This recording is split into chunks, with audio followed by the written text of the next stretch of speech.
ಜನ ಮೆಚ್ಚುವಂಥ ಕೆಲಸ ಮಾಡೋದು ರಾಘವೇಂದ್ರ ಅವರು ಕ್ಯಾನ್ವಾಸ್ ಮಾಡಲಿಲ್ಲ ಅಂದ್ರೂ ಹೈಯೆಸ್ಟ್ ಲೀಡಿಂಗ್ ಒಳಗೆ ಗೆಲ್ಲೋ ಚಾನ್ಸಸ್ ರಾಘವೇಂದ್ರ ಅವ್ರಿಗೆ ಇರೋದು.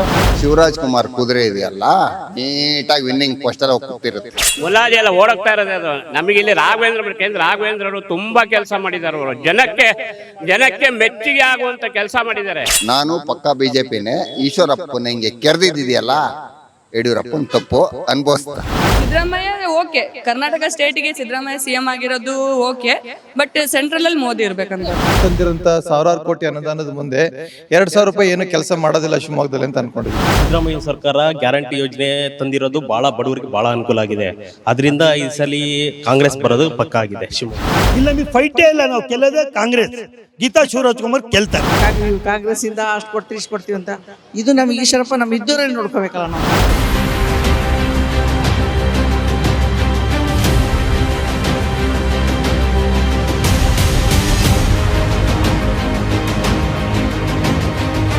ಶಿವಮೊಗ್ಗ ಲೋಕಸಭಾ ಕ್ಷೇತ್ರ ಇಡೀ ರಾಜ್ಯಾದ್ಯಂತ ಅತ್ಯಂತ ಹೆಚ್ಚು ಹೈ ವೋಲ್ಟೇಜ್ ಕ್ಷೇತ್ರ. ಬಿಕಾಸ್ ಇಲ್ಲಿ ಎರಡು ಕುಟುಂಬಗಳ ನಡುವಿನ ಕದನ, ಅದು ಎಸ್ ಬಂಗಾರಪ್ಪ ಅವರ ಫ್ಯಾಮಿಲಿ ಮತ್ತು ಯಡಿಯೂರಪ್ಪ ಅವರ ಫ್ಯಾಮಿಲಿ. ಸಾಂಪ್ರದಾಯಿಕವಾಗಿ ಇತ್ತೀಚಿನ ವರ್ಷಗಳಲ್ಲಿ ಅದು ನಡ್ಕೊಂಡು ಬಂದಿದೆ. ಆದರೆ ಈ ಬಾರಿ ತುಂಬ ಹೈ ವೋಲ್ಟೇಜ್ ಆಗೋದಕ್ಕೆ ಕಾರಣ KS ಈಶ್ವರಪ್ಪನವರ ಬಂಡಾಯ ಸ್ವತಂತ್ರ ಅಭ್ಯರ್ಥಿಯಾಗಿ ಸ್ಪರ್ಧೆ ಮಾಡ್ತಾ ಇರೋದು. KS ಈಶ್ವರಪ್ಪನವರು ಈ ಕ್ಷೇತ್ರದ ಲೋಕಸಭಾ ಸದಸ್ಯರಾಗಬೇಕು ಅಂತ ಏನಿಲ್ಲ, ಯಡಿಯೂರಪ್ಪನವ್ರನ್ನ ಮಣಿಸ್ಬೇಕು, ಯಡಿಯೂರಪ್ಪನವರ ಕುಟುಂಬ ರಾಜಕಾರಣವನ್ನು BJPಯಿಂದ ಹೊರಹಾಕಬೇಕು ಅನ್ನೋ ಉದ್ದೇಶದಿಂದ ಅವರು ಸ್ಪರ್ಧೆ ಮಾಡ್ತಾ ಇದ್ದಾರೆ. ಹಾಗಾಗಿ ಶಿವಮೊಗ್ಗ ಲೋಕಸಭಾ ಕ್ಷೇತ್ರ ಇಡೀ ರಾಜ್ಯದಲ್ಲಿ ಒಂದಿಷ್ಟು ಹೈ ವೋಲ್ಟೇಜ್ ಕ್ಷೇತ್ರ ಅಂತ ಅನ್ಬಹುದು. ಸೊ ಈಶ್ವರಪ್ಪನವರ ಈ ಸ್ಪರ್ಧೆಯಿಂದಾಗಿ ಯಾರು ಒಳೇಟ್ ಕೊಡ್ತಾರೋ ಗೊತ್ತಿಲ್ಲ, ಅಥವಾ ಈಶ್ವರಪ್ಪನವರ ವಿಚಾರದಲ್ಲಿ ಅವರ ಸ್ಪರ್ಧೆ ವಿಚಾರದಲ್ಲಿ ಜನ ಏನಂತಾರೆ ಅನ್ನುವಂಥ ಕುತೂಹಲ ಅಂತೂ ನನಗಿದೆ. ಹೀಗಾಗಿ ನಾನೀಗ ಸೈನ್ಸ್ ಮೈದಾನ ಶಿವಮೊಗ್ಗದಲ್ಲಿ ಆಟೋ ಚಾಲಕರ ಮತ್ತು ಮಾಲೀಕರ ಆಟೋ ನಿಲ್ದಾಣ, ಭಾಳಷ್ಟು ಜನ ನಮ್ಮ ಆಟೋ ಸಹೋದರರು ಕೂಡ ನಮ್ಮೊಂದಿಗಿದ್ದಾರೆ. ಬನ್ನಿ ಅವ್ರನ್ನ ಮಾತಾಡ್ಸೋಣ. ಯಾಕೆ ಅಂದರೆ ಯಾವಾಗಲೂ ಕೂಡ ಇಂಥ ಆಟೋ ಸ್ಟ್ಯಾಂಡ್ಗಳಲ್ಲಿ ಒಪಿನಿಯನ್ಸ್ ಕ್ರಿಯೇಟ್ ಆಗೋದು. ಏನು ಹೇಳ್ತಾರೆ ಅವರು ನೋಡೋಣ. ನಮಸ್ಕಾರ ಸರ್. ಸರ್ ಹೆಂಗಿದೆ ಸರ್ ಫೈಟ್? ಇಬ್ರಿಗೂ ಪೈಪೋಟಿ ಇದೆ. ಸೊ ಯಾರ್ಯಾರಿಗೆ ಪೈಪೋಟಿ ಇದೆ ಸರ್? ಕಾಂಗ್ರೆಸ್ ಬಿಜೆಪಿ. ಈಶ್ವರಪ್ಪನವ್ರು ಮರ್ತೇ ಬಿಟ್ರಿ? ಈಶ್ವರಪ್ಪನವರು ಪಕ್ಷದಿಂದ ನಿಂತಿದ್ರೆ ಆಗ್ತಿದ್ ಓಟ್ ಅವರಿಗೆ. ಪಕ್ಷ ನಿಂತಿಲ್ಲ, ಬಂಡಾಯಾಗಿದ್ದಾರೆ, ಅವ್ರಿಗೆ ನಾವು ಹಾಕಲ್ಲ. ಜನನ ಮಾತಾಡಿಸ್ತಾ ನೋಡೋಣ ಅವ್ರು ಈಶ್ವರಪ್ಪನವ್ರ ಬಗ್ಗೆ ಮಾತಾಡ್ತಾರೋ ಇಲ್ವೋ ಅಂತ. ಸರ್ ಫೈಟ್ ಅಂತೂ BJP ಮತ್ತು ಕಾಂಗ್ರೆಸ್ ನಡುವೆ ಇದೆಯಾ? ಫೈಟು BJP ಮತ್ತು ಕಾಂಗ್ರೆಸ್ ನಡುವೆನೇ ಇರೋದು. ಈಶ್ವರಪ್ಪರು ಅವಾಗೆಲ್ಲ MLA ಆಗಿದ್ರು, BJP ಪಕ್ಷದಲ್ಲಿ ಇದ್ರು. ಅವರು ಈಗ ಇಂಡಿಪೆಂಡೆಂಟ್ ಆಗಿ ನಿಂತೋದ್ರಿಂದ ಅಷ್ಟು ಓಟ್ ಬೀಳೋ ಡೌಟ್ ಅವರಿಗೆ. ಯಾಕೆ ಅಂದರೆ ಕೆಲಸಗಳು ಮಾಡಿದ್ದಾರೆ, ಅವರು ಕಾಲದಲ್ಲೂ ಕೆಲಸ ಮಾಡಿದ್ದಾರೆ. ಆದರೆ BJPಯಲ್ಲಿ ರಾಘವೇಂದ್ರ ಅವರು ತುಂಬ ಕೆಲಸ ಮಾಡಿದ್ದಾರೆ. ಇಲ್ಲಿ ಜನ ಮೆಚ್ಚುವಂಥ ಕೆಲಸ ಮಾಡೋದು ರಾಘವೇಂದ್ರ ಅವರು ಕ್ಯಾನ್ವಾಸ್ ಮಾಡಲಿಲ್ಲ ಅಂದ್ರೂ ಹೈಯೆಸ್ಟ್ ಲೀಡಿಂಗ್ ಒಳಗೆ ಗೆಲ್ಲೋ ಚಾನ್ಸಸ್ ರಾಘವೇಂದ್ರ ಅವ್ರಿಗೆ ಇರೋದು. ಇಲ್ಲಿ ಆ್ಯಕ್ಚುಲಿ ಹೇಳಬೇಕು ಅಂದರೆ BJPನೇ ಬಿಟ್ಟರೆ ಕಾಂಗ್ರೆಸ್ ಬರೋ ಡೌಟ್ ಇಲ್ಲಿ. ಸರ್ ಈಶ್ವರಪ್ಪ ಗೆಲ್ತಾರಿಲ್ಲ ಗೊತ್ತಿಲ್ಲ, BJP ಏನಂತ ನೀಟಾಗಿ ಸೋಲಿಸ್ತಾರೆ. ಎಕ್ಸಾಕ್ಟ್ಲಿ. ಯಾಕೆ ಅಂದರೆ BJP ಮತ್ತು ಈಶ್ವರಪ್ಪನವರು ಒಂದೇ ವೋಟ್ ಬ್ಯಾಂಕ್ಗೆ ಕೈ ಹಾಕ್ತಾ ಇರೋದು. ಈಗ ರಾಘವೇಂದ್ರ ಅವ್ರಿಗೆ ಓಟ್ ಹಾಕೋರು ಅವರೇ, ಈಶ್ವರಪ್ಪನವ್ರು ಓಟ್ ಹಾಕೋರು ಅವರೇ. ಸೊ ಇವರಿಬ್ಬರ ಜಗಳ ಮೂರನೇ ಅವ್ರಿಗೆ ಲಾಭ ಅನ್ನೋ ಥರ ಕಾಂಗ್ರೆಸ್ ಗೆಲ್ಲುತ್ತೆ. ಈ ಕ್ಷೇತ್ರದಲ್ಲಿ ಕಾಂಗ್ರೆಸ್ ಸೋಲಲ್ಲ. ರೆಕಾರ್ಡ್ 100 ಸರಿ ಮಾಡಿ ಮೇಡಮ್. ಇದನ್ನ ಹೆಂಗೆ ಹೇಳ್ತೀರಾ? ಹಿಂಗೆ ಹೇಳ್ತೀನಲ್ಲ. ಈಗ ನಾನು ಈಶ್ವರಪ್ಪನವ್ರನ್ನ ಮಾತಾಡ್ಸ್ಕೊಂಡು ಬಂದೆ ಸರ್. ಈಶ್ವರಪ್ಪನವ್ರು ಏನಂದ್ರು ಗೊತ್ತಾ, ಕಾಂಗ್ರೆಸ್ಸು JDS BJP ಮೈತ್ರಿ ಮಾಡ್ಕೊಂಡೈತೆ ಮತ್ತು ಕಾಂಗ್ರೆಸ್ ಜೊತೆನೂ ಮೈತ್ರಿ ಮಾಡ್ಕೊಂಡವ್ರೆ. ವೀಕ್ ಕ್ಯಾಂಡಿಡೇಟ್ನ ಹಾಕಿ ಸುಲಭವಾಗಿ ಗೆಲ್ಲಬೇಕು ಅಂತ ಯಡಿಯೂರಪ್ಪನವ್ರ ಫ್ಯಾಮಿಲಿ ಸ್ಕೆಚ್ ಹಾಕಿದೆ. ಆ ಥರನೇ ಏನಿಲ್ಲ, ಕ್ಯಾಂಡಿಡೇಟ್ ಆದರೆ ಫೈಟ್ ಇದೆಯಾ, ಒನ್ ಸೈಡೆಡ್ ಆಗುತ್ತಾ? ಇಲ್ಲ, ಕಾಂಗ್ರೆಸ್ ಗೆಲ್ಲುತ್ತೆ ಮೇಡಮ್. BJPನೇ ಪಕ್ಕಾ. BJPಯಲ್ಲಿ ಕುದುರೆ ಓಡೋಗ್ಬಿಡುತ್ತೆ. ಶಿವರಾಜ್ ಕುಮಾರ್ ಕುದುರೆ ಇದೆಯಲ್ಲ, ನೀಟಾಗಿ ವಿನ್ನಿಂಗ್ ಪೋಸ್ಟರ್ ಕೂತಿರುತ್ತೆ. ಮುಲಾಜಿ ಎಲ್ಲ ಓಡಕ್ತಾ ಇರೋದು ಅದು. ನಮಗೆ ಇಲ್ಲಿ ರಾಘವೇಂದ್ರ ಕೇಂದ್ರ ರಾಘವೇಂದ್ರ ಅವರು ತುಂಬಾ ಕೆಲಸ ಮಾಡಿದ್ದಾರೆ. ಅವರು ಜನಕ್ಕೆ ಮೆಚ್ಚುಗೆ ಆಗುವಂತ ಕೆಲಸ ಮಾಡಿದ್ದಾರೆ. ಜನಕ್ಕೆ ಮೆಚ್ಚುಗೆ ಆಗುವಂತ ಕೆಲಸ ಮಾಡಿದ್ದಾರೆ. ಅದರಿಂದ ಈ ಶಿವಮೊಗ್ಗದಲ್ಲಿ ನಾನು ಪಕ್ಕಾ BJPನೇ. ಈಶ್ವರಪ್ಪನ ಹಿಂಗೆ ಕೆರೆದಿದೆಯಲ್ಲ, ಯಡಿಯೂರಪ್ಪನ ತಪ್ಪು ಅನುಭವಿಸ್ತಾರೆ. ಈ 24 ಲೋಕಸಭಾ ಚುನಾವಣೆಯಲ್ಲಿ ಪ್ರಜಾಪ್ರಭುತ್ವ ಎಲ್ಲರಿಗೂ ಕಾನೂನು ಪ್ರಕಾರ ಎಲ್ಲರಿಗೂ ಹಕ್ಕು ಇದೆ, ಚಲಾವಣೆ ಮಾಡಬೇಕು. ಓಟನ್ನು ಯಾರು ಮಿಸ್ ಮಾಡ್ಬೋದು. ದಯವಿಟ್ಟು ಎಲ್ಲರೂ ಬಂದು ಇದಕ್ಕೆ ಭಾಗವಹಿಸಬೇಕಾಗಿ ನಾನು ಒಂದು ವಿನಂತಿ ಮಾಡ್ಕೊಳ್ತೀನಿ. ಮುಖ್ಯವಾಗಿ ಅದರಲ್ಲಿ ಏನಾಗಿದೆ ಅಂದರೆ ಶಿವಮೊಗ್ಗದಲ್ಲಿ ಕಾಂಗ್ರೆಸ್ಸು BJP ಮತ್ತು JDS, ಈಗ ಕಾಂಗ್ರೆಸ್ಸು ಮತ್ತು BJP ಮತ್ತು JDS ಒಂದಾಗಿ ಮೈತ್ರಿಕೂಟ ಆಗಿದೆ. ಆಮೇಲೆ ಕಾಂಗ್ರೆಸ್ ಸಪ್ರೇಟ್ ಆಗಿದೆ. ಈಗ ಈಶ್ವರಪ್ಪ ಅವ್ರಿಗೆ ಏನಂತ ಹೇಳಿದ್ರೆ, ಈಗ ಯಡಿಯೂರಪ್ಪರ ಫ್ಯಾಮಿಲಿ ಕುಟುಂಬದಲ್ಲಿ ಅವ್ರು ಬಂದು ಅವ್ರು ನಿಂತ್ಕೊಂಡಿದ್ದಾರೆ. ಅವ್ರ ಅಣ್ಣ ತಮ್ಮ ನನ್ನ ಮಗನಿಗೆ ಯಾಕೆ ಕೊಟ್ಟಿಲ್ಲ ಅಂತ ಅದು ಒಂದು ದ್ವೇಷ ಇರ್ಬೋದು ಅಷ್ಟೇ. ಆದರೆ ಅವ್ರ ವೈಯಕ್ತಿಕ ಯಾರಿಗೆ ಬೇಕಾದ್ರೆ ಒಳ್ಳೆಯ ನಾಯಕ ನಮ್ಮ ದೇಶದಲ್ಲಿ ಆಡಳಿತ ನಡೆಸಬೇಕು ಅಷ್ಟೇ. ಈಗ ಯಡಿಯೂರಪ್ಪನವರು ತಮ್ಮ ಮಕ್ಕಳಿಗೆ ಕೊಟ್ಕೊಂಡು ತಮ್ಮ ಮಕ್ಕಳನ್ನ ಮುಂದೆ ತರ್ತಾ ಇದ್ದಾರೆ. ಸೊ ತಮ್ಮ ಮಕ್ಕಳು ಮಾತ್ರ ಮುಂದೆ ಬರಬೇಕು, ಕಂಡವ್ರ ಮಕ್ಕಳು ಬರಬಾರ್ದಾ? ಸೊ ಬೇರೆಯವ್ರ ಮಕ್ಕಳು ಬಂದ್ರೆ ಅವ್ರಿಗೆ ಕೋಪ, ಬೇರೆಯವ್ರ ಮಕ್ಕಳು ಮುಂದೆ ಬರಬಾರ್ದು, ಅದು ಕುಟುಂಬ ರಾಜಕಾರಣ ಆಗುತ್ತೆ. ತಮ್ಮ ಮಕ್ಕಳು ಮುಂದೆ ಬಂದ್ರೆ ಅದು ಕುಟುಂಬ ರಾಜಕಾರಣ ಆಗೋದಿಲ್ವಾ ಅಂತ ಅವ್ರು ಕೇಳೋದು. ಇದರಲ್ಲಿ ಏನಾಗಿದೆ ಅಂದರೆ ಕುಟುಂಬ ರಾಜಕಾರಣ ಭಾಳ ಇದೆ ಇದರಲ್ಲಿ.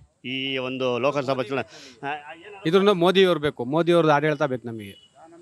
ಆಮೇಲೆ ಹಾಗಾಗಿ ಈಶ್ವರಪ್ಪನೂ ಸಹ ಪಕ್ಷದಲ್ಲಿ ನೋಡಿ ಮೇಡಮ್, ನಮಗೆ ಕುಟುಂಬ ರಾಜಕಾರಣಕ್ಕಿಂತ ಕೆಲಸ ಮಾಡೋಂಥವ್ರು ಮೋದಿಯವರು ನೋಟ್ ಅಲ್ಲ, ಈಗ ಮೋದಿ ಅವ್ರು ಏನ್ ಹೇಳ್ತಾರೆ, ಈಗ ಉದಾಹರಣೆಗೆ ಕಾಂಗ್ರೆಸ್ ಪಕ್ಷನೇ ಏನಂತಾರೆ, ಯಾವುದು ಡೈನೆಸ್ಟಿ ಪಾಲಿಟಿಕ್ಸ್ ಅಂತಾರೆ. ಅಂದ್ರೆ ಕುಟುಂಬ ರಾಜಕಾರಣ ಕಾಂಗ್ರೆಸ್ ಅವ್ರದ್ದು. ಕಾಂಗ್ರೆಸ್ ಅಲ್ಲಿ ತಾಯಿ ಮತ್ತು ಮಗ ರಾಜಭಾರ ಮಾಡ್ತಾ ಇದ್ದಾರೆ ಅಂತ, ಕುಟುಂಬ ರಾಜಕಾರಣ ಬೇಡ ನಮಗೆ ಅಂತ ಹೇಳೋರು ಮೋದಿ. ಸೊ ಅಂತಹ ಮೋದಿ ಪಕ್ಷದಲ್ಲಿ ಕುಟುಂಬ ರಾಜಕಾರಣಕ್ಕೆ ಯಾಕೆ ಒತ್ತು ಕೊಡ್ತಾರೆ? ಯಾವ ಕುಟುಂಬ ರಾಜಕಾರಣವನ್ನ ವಿರೋಧ ಮಾಡ್ತಾರೋ ಅದೇ ಒಂದು ಕುಟುಂಬ ರಾಜಕಾರಣಕ್ಕೆ ಶಿವಮೊಗ್ಗದಲ್ಲಿ ಯಾಕೆ ಅವರು ಅಷ್ಟು ಒಲವು ವ್ಯಕ್ತಪಡಿಸ್ತಾ ಇದ್ದಾರೆ? ಹಾಗಾದ್ರೆ ಇದು ಡಬಲ್ ಸ್ಟ್ಯಾಂಡರ್ಡ್ ಅಲ್ವಾ? ಏನು ನನಗೆ ಗೊತ್ತಿಲ್ಲ ಮೇಡಮ್. ಅದು ಮೇಡಮ್, ನಮ್ಮ ರಾಘವೇಂದ್ರ ರಾವ್ ಅವರು ಮಾಡಿರೋ ಕೆಲಸನ ಇತಿಹಾಸದಲ್ಲಿ ಯಾರೂ ಮಾಡಿಲ್ಲ. ನಮ್ಮ ಶಿವಮೊಗ್ಗದಲ್ಲಿ ಒಳ್ಳೊಳ್ಳೆ ಕೆಲಸ ಮಾಡಿದ್ದಾರೆ. ನಾವು ಹಳ್ಳಿಯಿಂದ ಬಂದಿರೋದು. ನಮ್ಮ ಹಳ್ಳಿಗಳಿಗೆ ಕೆಲಸ ಆಗಿದೆ ಅಂದರೆ ರಾಘವೇಂದ್ರ ಅವರಿಂದ ಒಂದು ಸಮುದಾಯ ಭವನ ಇರ್ಬೋದು, ದೇವಸ್ಥಾನಗಳು ಇರ್ಬೋದು, ಪ್ರತಿಯೊಂದಕ್ಕೂ ರಾಘವೇಂದ್ರ ಅವರು ಮಾಡಿದ್ದಾರೆ. ಈಗ ಅವ್ರು ಬಂದರೆ ಭಾಳ ಅನುಕೂಲ ಆಗತ್ತೆ ಮೇಡಮ್. ಶಿವಮೊಗ್ಗ ಜನಕ್ಕೆ ನಿಯತ್ತಿದ್ರೆ ಕುಡಿಯೋ ನೀರು ಕೊಟ್ಟಿದ್ದು ಬಂಗಾರಪ್ಪ ಅವ್ರ ಮಕ್ಕಳ ಫ್ಯಾಮಿಲಿ ಅದನ್ನು ಮೇಂಟೈನ್ ಮಾಡ್ತಾರೆ. ದಯವಿಟ್ಟು ಅವ್ರಿಗೆ ಸಪೋರ್ಟ್ ಮಾಡಲೇಬೇಕು. ಕಾಂಗ್ರೆಸ್ ಗೆಲ್ಲಿಸ್ಬೇಕು ಮೇಡಮ್. ಶಿವಮೊಗ್ಗ ಇತಿಹಾಸದಲ್ಲಿ ಇಂಥ ರೋಡ್ಗಳು, ಇಂಥ ಬ್ರಿಡ್ಜ್ಗಳು, ಇಂಥ ರೈಲ್ವೆಗಳು, ವಿಮಾನ ನಿಲ್ದಾಣಗಳು ಯಾರು ಮಾಡಿಲ್ಲ ಇತಿಹಾಸದಲ್ಲಿ. ಯಾರು ಮಾಡಿದ್ದಾರೆ? ಈಶ್ವರಪ್ಪನವ್ರು ಯಾಕೆ ಕೋಪ ಮಾಡ್ಕೊಂಡು ನಿಂತಿದ್ದಾರೆ ಅಂತ ಗೊತ್ತಾ ನಿಮ್ಗೆ? ಅವರೊಳಗೆ ಇರೋದಕ್ಕೆ ಯಾರು ಏನು ಮಾಡಕ್ ಬರಲ್ಲ. ಅದು ಅವ್ರ ವೈಯಕ್ತಿಕ, ಅದು ಅವ್ರವ್ರು ಮಾಡಿದಾರೆ. ಅದು ಅಲ್ಲ, ವೈಯಕ್ತಿಕ ಆದ್ರೂ ಎಲೆಕ್ಷನ್ ಅಲ್ಲಿ ನಿಂತವ್ರಲ್ಲ ಮೇಡಮ್. ಕೊಡ್ಬೇಕಾಯ್ತು. ನಮ್ಮ ಮೋದಿ ಅವರಿಂದಾನೇ ಏನು ಹೇಳ್ತೋ, ಹೈಕಮಾಂಡ್ ಏನು ಹೇಳ್ತೋ ಅದನ್ನ ಇವ್ರು ಮಾಡಿದ್ದಾರೆ. ಹೈಕಮಾಂಡ್ ಪ್ರಕಾರ ನಮ್ಮ BJP ಸರ್ಕಾರ ಹೋಗೋದು. ಹಂಗಾಗಿ ಹೈಕಮಾಂಡ್ ಯಡಿಯೂರಪ್ಪನವ್ರ ಮಕ್ಕಳಿಗೆ ಮಾತ್ರ ಟಿಕೆಟ್ ಕೊಟ್ಬಿಟ್ಟು ಇವ್ರಿಗೆ ಕೊಟ್ಟಿಲ್ಲ ಅಂತಂದ್ರೆ ಅದು ಅನ್ಯಾಯ ಅಲ್ವಾ? ಮುಂದಿನ ಕೊಡ್ಬೋದಿತ್ತಲ್ಲ, ಇನ್ನ ಇದೆ. ಅಲ್ಲ ಸರ್, ಈಗ ಉದಾಹರಣೆಗೆ ಒಂದ್ ನಿಮಿಷ ಈಶ್ವರಪ್ಪನವ್ರು ಯಾರು? ನಿಮ್ ಜಿಲ್ಲೆಯವ್ರು ಹೌದಾ? ಹೌದು ತಾನೆ? ಯಡಿಯೂರಪ್ಪನವರು ನಿಮ್ ಜಿಲ್ಲೆಯವ್ರೆ, ಈಶ್ವರಪ್ಪನವರು ನಿಮ್ ಜಿಲ್ಲೆಯವ್ರೆ, ಹೌದಾ? ಸೊ ಈಶ್ವರಪ್ಪನವ್ರಿಗೆ ಲಾಸ್ಟ್ ಟೈಮ್ ವಿಧಾನಸಭೆಯಲ್ಲಿ ಟಿಕೆಟ್ ಕೊಡ್ಲಿಲ್ಲ, ಹೌದಾ? ಕೊಡ್ಲಿಲ್ಲ, ನಿರಾಕರಣೆ ಮಾಡಿದ್ರು. ಅವ್ರು ಸುಮ್ಮನಿದ್ರು. ಜಗದೀಶ್ ಶೆಟ್ಟರು ಇಲ್ಲ ನನ್ಗೆ ಟಿಕೆಟ್ ಕೊಟ್ಟಿಲ್ಲ ಅಂತ ಕಾಂಗ್ರೆಸ್ ಬಂದ್ರೆ, ಅದೇ ಈಶ್ವರಪ್ಪನವ್ರು ಏನ್ ಮಾಡಿದ್ರು? ತಮ್ಮ ಮಗನಿಗೆ ಟಿಕೆಟ್ ಕೇಳಿದ್ರು. ಆಯ್ತಪ್ಪ, ನನಗೆ ಬೇಡ, ನನ್ನ ಮಗನಿಗೆ ಟಿಕೆಟ್ ಕೊಡಿ ಅಂತ. ಕೊನೆಗೆ ಅವ್ರ ಮಗನಿಗೂ ಟಿಕೆಟ್ ಕೊಡ್ಲಿಲ್ಲ. ಸೊ ಪದೇ ಪದೇ ಈಶ್ವರಪ್ಪನವ್ರಿಗೆ ಅನ್ಯಾಯ ಆಗ್ತಾ ಇದೆ ಅಂತ ಅನ್ಸಲ್ವಾ? ಖಂಡಿತ ಆಗಿದೆ. ಖಂಡಿತ ಯಾರಿಗೆ ಹೇಳ್ಕೋಬೇಕು? ಈಗ ನೋವಾದ್ರೆ, ಮಕ್ಳಿಗೆ ನೋವಾದ್ರೆ ಯಾರಿಗೆ ಹೇಳ್ಕೊತಾರೆ? ಹೌದಲ್ವಾ? ಹೌದು. ಸೊ ಮಕ್ಕಳಿಗೆ ಆಗಿರೋ ನೋವನ್ನ ಯಾರು ಅರ್ಥ ಮಾಡ್ಕೋಬೇಕು? ತಂದೆಯವರು ಅರ್ಥ ಮಾಡಬೇಕು. ಅರ್ಥ ಮಾಡ್ಕೊಂಡಿಲ್ಲ ಅಂದ್ರೆ ಮಕ್ಳು ಏನ್ ಮಾಡ್ತಾರೆ? ಮಕ್ಕಳು ಮಾಡ್ತಾರೆ. ಸೊ ಈಗ ನೋಡಿ, ಯಡಿಯೂರಪ್ಪರ ಮಕ್ಕಳೇನಾಗಿದೆ, ಜನಗಳಿಗೆ ಬೇಕಾದಂಗೆ, ಜನಗಳು ಕಣ್ಣೆದುರುಗಡೆ ಅವ್ರಿಗೆ ಬೇಕಾದಂಗೆ ಕೆಲಸ ಮಾಡ್ತಾ ಇರ್ತಾರೆ. ಈಶ್ವರಪ್ಪರ ಮಗನವರು ಈಶ್ವರಪ್ಪರ MLA ಆದಾಗ ಅವ್ರ ಮಗನವ್ರ ಜೊತೆಗೆ ಇದ್ಕೊಂಡು ಕೆಲಸದ ಬಗ್ಗೆ ಸಹಕಾರ ಮಾಡಿದರೆ ಜನಗಳಿಗೆ ಮುಖ ಪರಿಚಯ ಆಗತ್ತೆ. ಆವಾಗ ಅವ್ರಿಗೂ ಸೀಟ್ ಕೊಡೋವಂಥ ಕೆಪಾಸಿಟಿ ಇರುತ್ತೆ ಹೈಕಮಾಂಡಿಗೆ. ಇವರು ಅದೇನೂ ಮಾಡಿಲ್ಲ. ಈಶ್ವರಪ್ಪನ ಮಗ ನೋಡಿ ಅಷ್ಟೇ ಎಲ್ಲರೂ ಓಟ್ ಹಾಕಿರೋದು. ಈಶ್ವರಪ್ಪನ ಮಗನ ಮಗ ನೋಡಿ ಯಾರು ಇದು ಮಾಡ್ತಾ ಇಲ್ಲ. ಈಶ್ವರಪ್ಪನ ಮಗನಿಗೆ ನಿಲ್ಸಿದ್ರು ಇಲ್ಲಿ ಯಾವುದೋ ಒಂದು ಸ್ವಲ್ಪನೂ ಓಟ್ ಬರಲ್ಲ. ಈಶ್ವರಪ್ಪನ ನಿಲ್ಲರೆ ಓಟ್ ಬಂದೇ ಬರುತ್ತೆ. ಯಾಕೆಂದರೆ ಅಪ್ಪನ ಜೊತೆ ನಿಂತ್ಕೊಂಡು ಮಗನೂ ಓಡಾಡಬೇಕಾಗಿತ್ತು. ಇಲ್ಲಿ ಇವ್ರು ಏನು ಮಾಡ್ತಾರೆ, ಬೇರೆ ಏನೋ ಇದರೊಳಗೆ ಚಟುವಟಿಕೆ ಒಳಗೆ ಇದು ಮಾಡ್ತಾ ಏನಾಗಿದೆ, ಇಲ್ಲಿ ಈಶ್ವರಪ್ಪವ್ರ ಮಗ ಒಂದೇ ಕಾಣಿಸಿರೋದು, ಅವ್ರ ಮಗನ ಮಗ ಕಾಣಿಸ್. ಆದರೆ ಯಡಿಯೂರಪ್ಪನ ಮಕ್ಕಳೇನಾಗಿದೆ, ಅವ್ರ ಮಕ್ಕಳು ಸಮೇತ ರಾಜಕೀಯದಲ್ಲಿ ನಿಂತ್ಕೊಂಡು ಓಡಾಡಿದ್ದಾರೆ. ಓಕೆ, ನೀವೇನು ಹೇಳ್ತೀರಾ ಸರ್? ಮೇಡಮ್, ಏನಾಗುತ್ತೆ ಎಲೆಕ್ಷನ್ ಒಳ್ಳೆ ಫೈಟ್ ಇದೆ ಇಲ್ಲಿ. ಫೈಟ್ ಒನ್ ಸೈಡೆಡ್ ಅಂತಾರೆ. ಒನ್ ಸೈಡ್ ಅಂದರೆ ಈಶ್ವರಪ್ಪ ಅವರಿಗೆ ಅನ್ಯಾಯ ಆಗಿದೆ ಇಲ್ಲಿ ಶಿವಮೊಗ್ಗದಲ್ಲಿ. ಆದರೂ ಭಾಳ ಕಠಿಣ ಎಫೆಕ್ಟ್ ಆಗೋದೇ BJP ಎಫೆಕ್ಟ್ ಆಗತ್ತೆ ಇದು. All right, okay. ಎಲೆಕ್ಷನ್ ಬಂದೈತೆ, ಗೊತ್ತಲ್ವಾ ನಿಮಗೆ? ಯಾರ್ಯಾರು ನಿಂತಿದ್ದಾರೆ ಗೊತ್ತಾ? BJP ಇಂದ ಇವರು ರಾಘಣ್ಣ ನಿಂತಿದ್ದಾರೆ. ಕಾಂಗ್ರೆಸ್ ಇಂದ ಗೀತಾ ಶಿವರಾಜ್. ಹೆಂಗಿದೆ ಮೇಡಮ್? ಯಾರು ಗೆಲ್ಬಹುದು ಇಲ್ಲಿ? BJPನೇ ಬರುತ್ತೆ. ಬಿಜೆಪಿನೇ ಗೆಲ್ಬಹುದು. ಮೇಡಮ್, ಮೇಡಮ್ ಈಗ ಕಾಂಗ್ರೆಸ್ ಪಾರ್ಟಿ ಇದೆಯಲ್ಲ ಸರ್ ಮೇಡಮ್, ಅದು ಕೆಲವೊಂದು ಗ್ಯಾರಂಟಿ ಕೊಟ್ಟಿದೆ ಗೊತ್ತಲ್ಲ ನಿಮಗೆ? ಗೊತ್ತು. ಏನೇನು ಗ್ಯಾರಂಟಿ ಹೇಳಿ? ಅದೇ ಬಸ್ ಫ್ರೀ, ಆಮೇಲೆ 2,000 ರೂಪಾಯಿ ಅಕ್ಕಿ, ಅದೆಲ್ಲ ಸಿಗ್ತಾ ಇದೆಯಾ ನಿಮಗೆ? 2,000 ರೂಪಾಯಿ ಸ್ವಲ್ಪ ದಿನ ಬಂತು, ಆಮೇಲೆ ಬರಲಿಲ್ಲ. Bus free? Bus free bus ಸ್ಟಾಪಲ್ಲಿ ಕೂತಿದ್ರ ಬಸ್ ಫ್ರೀಯಾಗಿ ಓಡಾಡ್ತಿರಲ್ಲ? ಅಂದರೆ ನಾವು ದುಡ್ಡು ಕೊಟ್ಟೆ ಓಡಾಡ್ತೀನಿ. ಯಾಕೆ? ತುಂಬ ಜನ ಇರ್ತಾರೆ ಬಸ್ಸಲ್ಲಿ. ಬಸ್ಸಲ್ಲಿ ತುಂಬಾ ಜನ ಇರುತ್ತೆ, ದುಡ್ಡು ಕೊಡೋದೇ ತ್ರಾಸು, ಸುಮ್ಮನೆ ಹತ್ಕೊಂಡು ಹೋಗೋದು ತ್ರಾಸು ಅಲ್ವಲ್ಲ?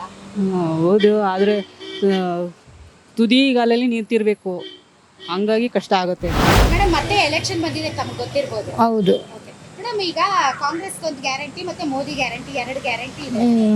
ಕಾಂಗ್ರೆಸ್ ಪಾರ್ಟಿ ಕೊಡ್ತಾ ಇರೋ ಗ್ಯಾರಂಟಿಗಳು ಏನೇನಂತ ಗೊತ್ತಾ ತಮ್ಗೆ? ಹೌದು, ಕಾಂಗ್ರೆಸ್ ಬಸ್ಸು ಅದು 2,000 ರೂಪಾಯಿ, ಇದು ಕರೆಂಟ್ ಫ್ರೀ ಇವೆಲ್ಲ ಕೊಡ್ತಾ ಇದ್ದಾರೆ.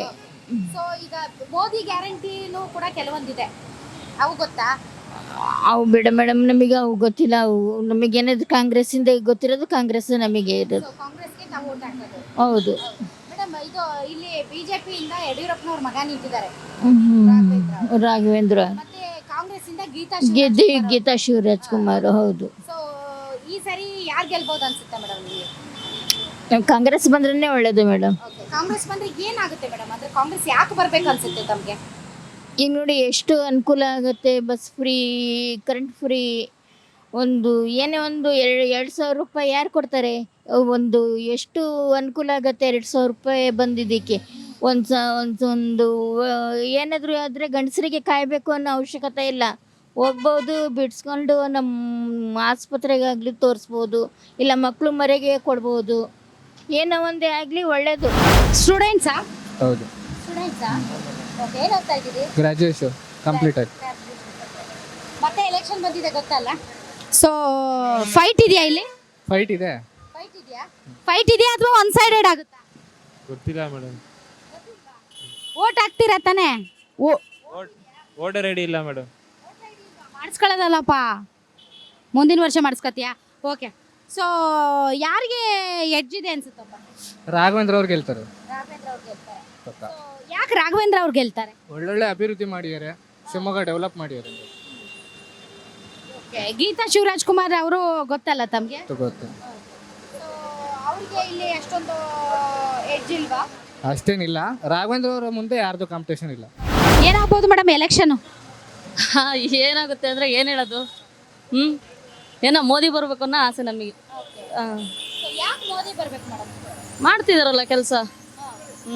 ಕಾಂಗ್ರೆಸ್ನವ್ರು ಏನು ಕೆಲಸ ಮಾಡ್ತಿಲ್ವಾ? ಅವರು ಮಾಡ್ತಿದ್ದಾರೆ, ಬಟ್ ಮೋದಿ ಮೇಲೆ ಏನೋ ಒಂದು. ಇದು ಬಸ್ಸಿಗೆ ಕಾಯ್ತಾ ಇದ್ದೀರಾ? ಬಸ್ ಫ್ರೀ ಅಲ್ವಾ ಮೇಡಮ್ ಹೆಣ್ಮಕ್ಳಿಗೆ? ಯಾರು ಕೊಟ್ಟಿದ್ದು ಗೊತ್ತಿದೆಯಾ ತಮಗೆ? ಸಿದ್ದರಾಮಯ್ಯ. ಸೊ ಸಿದ್ದರಾಮಯ್ಯನವರು ಕೊಡ್ತಾ ಇರುವ ಅಥವಾ ಕಾಂಗ್ರೆಸ್ ಪಾರ್ಟಿ ಕೊಡ್ತಾ ಇರುವಂತ ಗ್ಯಾರಂಟಿಗಳು ನಿಮ್ಗೆ ಸಿಗ್ತಾ ಇದೆಯಾ? ಸಿಕ್ಕಿದೆ. ಆದ್ರೆ ಈಗ ನಿಮಗೆ ಪ್ರಕಾರ ಕಾಂಗ್ರೆಸ್ ಗ್ಯಾರಂಟಿ ಗೆಲ್ಲುತ್ತಾ, ಮೋದಿ ಗ್ಯಾರಂಟಿ ಗೆಲ್ಲುತ್ತಾ? ಮೋದಿ ಅಂತ ಅನ್ಸುತ್ತೆ. ಮೋದಿ ಅಂತ ಬೇಸಿಕಲಿ ಮೇಡಮ್, ನಿಮಗೆ ಇಲ್ಲಿ ಶಿವಮೊಗ್ಗದವರೇ ಅಲ್ವಾ ತಾವು? ಶಿವಮೊಗ್ಗದಲ್ಲಿ ಪ್ರಮುಖವಾಗಿ ಏನು ಸಮಸ್ಯೆಗಳು ತಾವು ಫೇಸ್ ಮಾಡ್ತಾ ಇದ್ದೀರಿ? ಸಮಸ್ಯೆಗಳು ಫೇಸ್ ಮಾಡ್ತಿದ್ದೀವಿ ಅಂದರೆ ಇನ್ನೇನು ಟ್ರಾಫಿಕ್ಕು ಅದು ಇದು ಅಂತಲೇ ಇರುತ್ತೆ. ಈ ಸರಿ ಭಾಳ ಕಷ್ಟ ಇದೆ, ಇಬ್ಬರಲ್ಲಿ ಭಾಳ ಫೈಟ್ ಇದೆ. ಫೈಟ್ ಇದೆಯಾ? ಒನ್ ಸೈಡೆಡ್ ಅಂತಾರಲ್ಲ. ಒಂದು ಸೈಡ್ ಇಬ್ಬರ ನಡುವೆ ಗೀತಾ ಶಿವರಾಜ್ಕುಮಾರ್ ಇನ್ನಾದರೂ ಆಗ್ಬೋದು ಅನ್ನೋ ಅಭಿಪ್ರಾಯ ಇದೆ. ಹೌದಾ? ಗೀತಾ ಶಿವರಾಜ್ಕುಮಾರ್ ಅವರು ಬೇಸಿಕಲಿ ಯಾವ ಬೇಸಸ್ ಮೇಲೆ ವಿನ್ ಆಗ್ಬೋದು ಅನ್ಸುತ್ತೆ? ಯಾವ ಬೇಕಂದ್ರೆ 5 ಕ್ಷೇತ್ರಗಳಲ್ಲಿ ಕಾಂಗ್ರೆಸ್ ಇದೆ, ಮೇಲಾಗಿ ಇಡೀ ಸಮುದಾಯ ಮುಸ್ಲಿಮ್ಸ್ ಎಲ್ಲ ಕಾಮನ್ ಆಗಿ 100% 2 ಲಕ್ಷ ಕೊಟ್ಟು ಅವರಿಗೆ ಬಿದ್ದು ಬೀಳುತ್ತೆ. ಇವರು BJPನಲ್ಲಿ ಇಬ್ಬರು ಗಿದಾಡ್ಕೊಂತಿದ್ದಾರೆ. ಹಾಗಾಗಿ ನಮ್ಮ ಒಂದು ಇದು ಈಶ್ವರಪ್ಪನವರು ನಿಂತಿರೋದು ರಾಘವೇಂದ್ರ ಅವ್ರ ಮೇಲೆ ಪರಿಣಾಮ ಬೀರುತ್ತಾ? ಖಂಡಿತ ಕೇಳ್ತಾರೆ. ಏನಿಲ್ಲ ಅಂದ್ರೆ 2-2.5 ಲಕ್ಷ ಓಟ್ ತಗೊಂತಾರೆ ಈಶ್ವರಪ್ಪನವ್ರು. ಅಷ್ಟೊಂದಾ? ಖಂಡಿತ. But BJP voters Eshwarappa voters ಒಂದೇ ಅಲ್ವಾ ಸರ್? ಒಂದೇನೆ, ಆದರೆ ಈಶ್ವರಪ್ಪನ ಬೆಂಬಲಿಗರು ಅವರಿಗೆ ಸಪೋರ್ಟ್ ಮಾಡಬೇಕು, ಅವರೇ ಮಾಡ್ತಾ ಇದ್ದಾರೆ. ಹಾಗಾಗಿ ನಮ್ಮ ಒಂದು ಅನಿಸಿಕೆ ರಾಘವೇಂದ್ರನ್ ಕಷ್ಟ ಇದೆಯೇನೋ ಅಂತ ಅನಿಸುತ್ತೆ ಈಗ. ಗ್ಯಾರಂಟಿ ನ್ಯೂಸ್, ಸುದ್ದಿ ಖಚಿತ, ನ್ಯಾಯ ನಿಶ್ಚಿತ.